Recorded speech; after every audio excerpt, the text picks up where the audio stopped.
If you've been online, you've probably seen the panic. Rumors are swirling that an inescapable 2026 military draft is right around the corner. And to be fair, the government is making some visible changes, like swapping out Department of Defense plaques to rebrand as the Department of War. But we need to establish one crucial ground rule right up front. Being automatically placed on a government registration list is not the same thing as being drafted into the military. A draft cannot happen in the shadows. To actually put civilians into uniform, Congress has to pass specific, highly public legislation, and the president has to sign an authorization to induct. In late 2025, the president signed the Fiscal Year 2026 National Defense Authorization Act.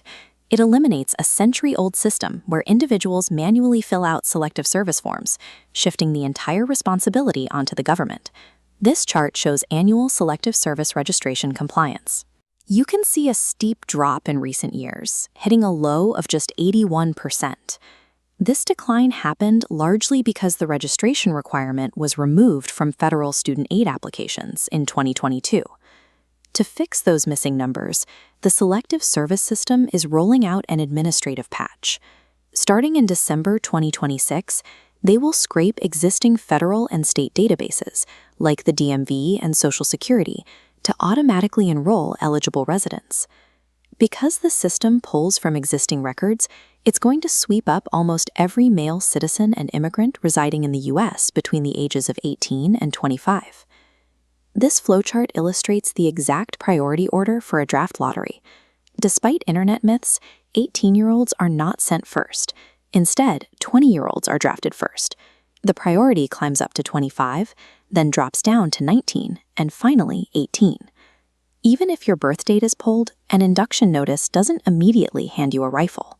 Selected individuals have to pass physical exams and mental evaluations, and they have the legal right to file for deferments or apply for conscientious objector status. That said, trying to ignore or evade the system entirely is legally devastating. Failing to register or interfering with the process is a federal felony punishable by up to 5 years in prison, a $250,000 fine, and the permanent loss of federal jobs and student aid. So while dodging the registration carries massive legal consequences, the actual bureaucratic pipeline is filled with structured off-ramps long before anyone is ever deployed. The automated dragnet isn't limited to citizens either. Undocumented youth, asylum seekers, refugees, and green card holders in that 18 to 25 window are all legally required to be registered.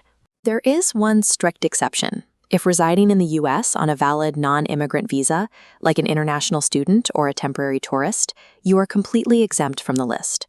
The rules also navigate complex demographic lines regarding gender identity, specifically following a January 2025 executive order that removed legal recognition of social or medical transitions at the federal level.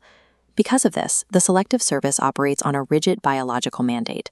Registration is enforced entirely based on sex assigned at birth. If you were assigned male at birth, you must register, regardless of your current gender identity. If you were assigned female at birth, you are exempt. That exemption applies to all women.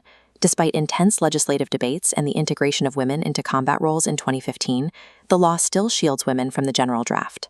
However, there is a specialized contingency plan sitting very quietly on the books, called the Healthcare Personnel Delivery System. This program targets medical professionals. Doctors, nurses, and specialized technicians, including both men and women, can be conscripted well past their 20s, up to age 45 or older. If you possess critical medical skills, the standard demographic rules change entirely, granting the military the legal authority to reach far beyond the typical 18 to 25-year-old male cohort. To really understand what this 2026 mandate means, we have to look backward. The United States has not actually activated a military draft since 1973. The fierce resistance to that conflict cemented the military's current commitment to an all-volunteer force. The 2026 mandate functions as a data collection patch, using federal databases to rescue an obsolete bureaucracy that was struggling to maintain its own records.